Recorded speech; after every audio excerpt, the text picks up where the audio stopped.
রাতে মুর্শিদাবাদের রঘুনাথগঞ্জে অগ্নিকাণ্ড, একাধিক দোকান এবং বাইকের গ্যারেজে আগুন লেগে যায়। দমকল গিয়ে আগুন নিয়ন্ত্রণে আনে। মুর্শিদাবাদের রঘুনাথগঞ্জে অগ্নিকাণ্ড, একাধিক দোকান এবং বাইকের গ্যারেজে আগুন লাগে। কি পরিস্থিতি এখন জানবো। প্রণব রয়েছে সঙ্গে। প্রণব, কিভাবে আগুন লাগলো এখনই বা কি পরিস্থিতি? দেখো, বিদ্যুতের শর্ট সার্কিট থেকেই আগুন লেগেছে বলে প্রাথমিকভাবে মনে করা হচ্ছে। রঘুনাথগঞ্জের যে দাদা ঠাকুর মোড় আছে সেখানে তোমার একাধিক ফলের দোকানে এবং তারপর গ্যারেজ ছিল, মোটর গ্যারেজের, সেখানে কিন্তু আগুন ছড়িয়ে পড়ে। বেশ কয়েকটি দোকানে আগুন দাউ দাউ করে জ্বলে। তো সেই সময় দমকলের দুটি ইঞ্জিন এসে কিন্তু আগুন নিয়ন্ত্রণে নেয় এবং সাধারণ মানুষজন যারা ছিল গভীর রাত্রি তারা ছুটে আসে, তারাও হাতে লাগায়, তারপরে কিন্তু আগুন আয়ত্তে আনে। তবে বিদ্যুতের শর্ট সার্কিট থেকেই আগুন লেগেছে বলে কিন্তু প্রাথমিকভাবে মনে করা হচ্ছে। ধন্যবাদ প্রণব।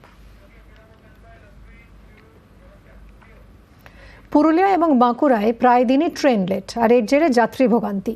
ভোটের বাংলায় যা হয়ে উঠেছে ইস্যু। সপ্তাহে 7 দিনের মধ্যে 7 দিন 10:30টায় ঢুকবো বলে রাত্রি 2টোয় ট্রেন ঢুকবে, সকাল 6টায় ঢুকবো বলে সকাল 10টায় ট্রেন ঢুকবে। এ তো হতে পারে না। মানুষের সময়ের দাম নেই। আপনারা সবাই সংঘবদ্ধ থাকুন, বাকি লড়াইটা আমরা লড়বো। ধর্নায় বসে যান, চন্দ্রাবির যেন যেতে পারে, ঠিক সময়ে ট্রেন পাবে পুরুলিয়ার মানুষ। 43টা রেলের প্রজেক্ট এখন পর্যন্ত বন্ধ হয়ে আছে শুধুমাত্র রাজ্যের জমি জটের কারণে, জমি অধিগ্রহণ করতে না পারার কারণে। পুরুলিয়া থেকে বাঁকুড়া হয়ে হাওড়া ট্রেনে এক জেলা থেকে আরেক জেলা, কয়েক হাজার যাত্রীর প্রতিদিনের ভরসা। আর এই গুরুত্বপূর্ণ রুটে প্রায় দিনই ট্রেন লেট, 5-10 মিনিট নয়, ঘন্টার পর ঘন্টা। এ নিয়ে আগে একাধিকবার বিক্ষোভ দেখিয়েছেন যাত্রীরা। বুধবার পুরুলিয়ায় রাজনৈতিক সভা করেন অভিষেক বন্দ্যোপাধ্যায়। ট্রেন লেট নিয়ে নিশানা করেন বিজেপিকে। সপ্তাহে 7 দিনের মধ্যে 7 দিন 10:30টায় ঢুকবো বলে রাত্রি 2টোয় ট্রেন ঢুকবে, সকাল 6টায় ঢুকবো বলে সকাল 10টায় ট্রেন ঢুকবে। এ তো হতে পারে না। মানুষের সময়ের দাম নেই। আপনারা সবাই সংঘবদ্ধ থাকুন, বাকি লড়াইটা আমরা লড়বো। পুরুলিয়ায় নির্বাচনের ফল ঘোষণা হওয়ার 3 মাসের মধ্যে শুধু পার্লামেন্ট নয়, রেলমন্ত্রীর কাছে পুরুলিয়া থেকে 20 জনের ডেলিগেশন তৃণমূল কংগ্রেস নিয়ে গিয়ে যে রেল সমস্যাগুলো হচ্ছে তার প্রতিকার আমরা করব। বিজেপি চাক আর না চাক, আমরা কথা দিয়ে যাচ্ছি। হাওড়ায় যদি ট্রেন পৌঁছানোর কথা থাকে, যদি গন্তব্যস্থল হাওড়া হয়, তাহলে সাঁতরাগাছি নয়, হাওড়াতেই ট্রেন ঢুকতে হবে।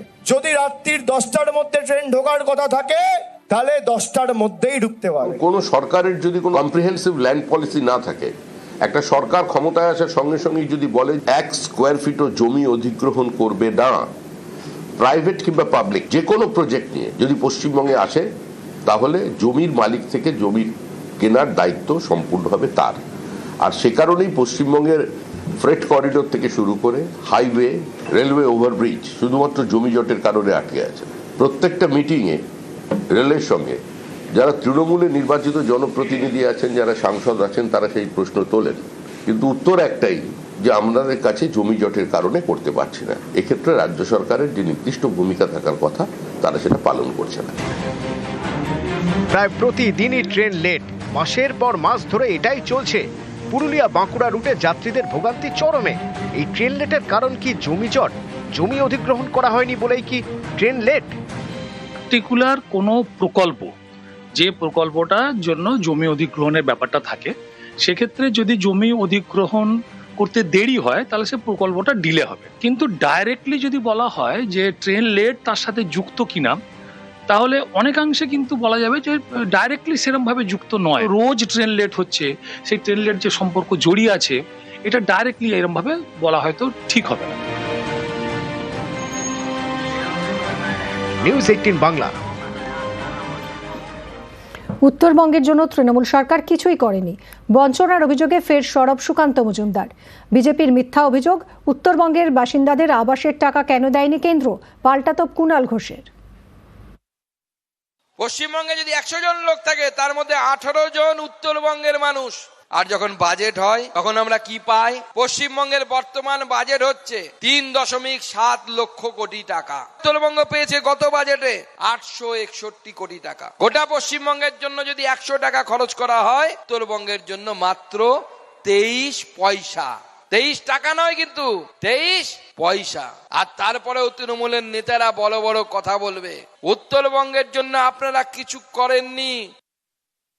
উত্তরবঙ্গের আবাসে টাকা দিল না কেন? উত্তরবঙ্গের জন্য যদি এত দরদ, আজকে আপনার মনে পড়েছে উত্তরবঙ্গ, মমতা বন্দ্যোপাধ্যায় যখন কন্যাশ্রী থেকে লক্ষ্মীর ভান্ডার দেন, কৃষক বন্ধু থেকে স্বাস্থ্যসাথী দেন, দার্জিলিং ডুয়ার্সকে কেন্দ্র করে এত পর্যটন শিল্প, এত কর্মসংস্থান, চা বাগানে এত রকম ভাবে কল্যাণ প্রকল্প, এই সমস্ত বিভিন্ন পরিকাঠামো উন্নয়ন, এগুলো নিয়ে আগে তালিকা চোখ বুলিয়ে তারপর সুকান্ত মজুমদার এই ধরনের মিথ্যা অভিযোগ করবেন।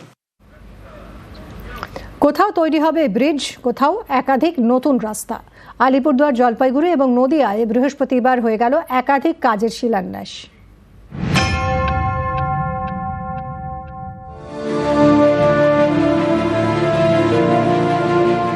একদিকে আলিপুরদুয়ারের ফালাকাটার পূর্ব কাঁঠালবাড়ি, আরেকদিকে কোচবিহারের মাথাভাঙার পুটিমারি, মাঝে বয়ে গিয়েছে গিরিয়া নদী। এই নদীর উপরে দুই জেলা সংযোগকারী সেতু দীর্ঘদিন ধরে বেহাল।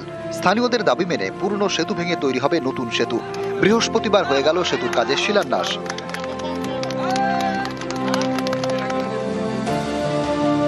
খুব ভালো লাগলো, আমার গ্রামবাসী সবাই খুব আনন্দে আছি। এখন যদি ব্রিজটা হয় তাহলে তো আরো বেশি আনন্দ হবো। 6-7 বছর যাবৎ এই ব্রিজের জন্য আন্দোলন করেছি, আজকে ব্রিজের শিলান্যাস হলো, আমি খুশি।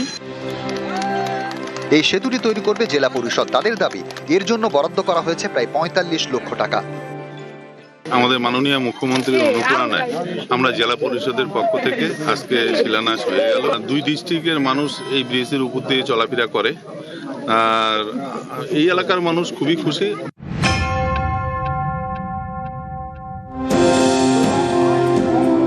পথশ্রী রাজ্য সরকারের প্রকল্প। এই প্রকল্পে জলপাইগুড়িতে তৈরি হবে একাধিক নতুন রাস্তা। জলপাইগুড়ি জেলার 4টি পুরসভা, জলপাইগুড়ি, মালবাজার, ধূপগুড়ি এবং ময়নাগুড়ি মিলিয়ে মোট 148টি নতুন রাস্তা তৈরি হবে। এর জন্য বরাদ্দ করা হয়েছে প্রায় 50 কোটি টাকা। বৃহস্পতিবার রাস্তার কাজে শিলান্যাস করা হয়।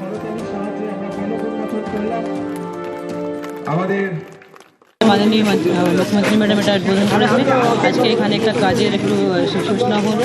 40 কিলোমিটার আরবান এলাকাতে ধরা হচ্ছে, পথশ্রী আরবান মধ্যে সবাই একটু টেন্ডার হয়ে গেছে, এখন আস্তে আস্তে কাজ স্টার্ট হচ্ছে।